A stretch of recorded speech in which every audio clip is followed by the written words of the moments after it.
Hello, friends. My name is Dr. Idiom, and I am here to help you with, yes, that's right, idioms. Today, let's learn about another amazing idiom, and we do that with the help of a guest caller. Let's see who we have today. Hey, Dr. Idiom. My name is Tyler. Good day, Tyler. What's your idiom? My wife and I are planning a big birthday for our young son tomorrow. After we decorated the whole house, my wife said, "Well, this is the calm before the storm." What a strange thing to say. Is that an idiom?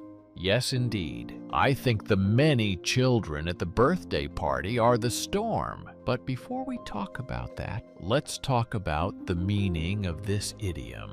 The calm before the storm means a quiet, calm time before something busy or big happens.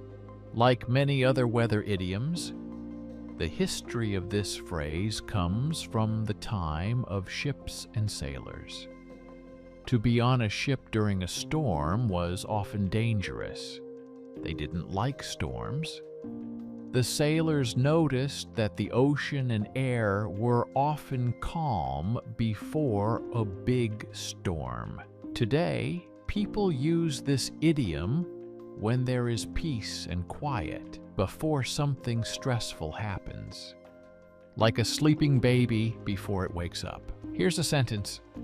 The classroom was very quiet before the students arrived. It was the calm before the storm. Tyler, your wife, said this idiom because she knows that when the birthday party starts, it will be loud, crazy, and messy again.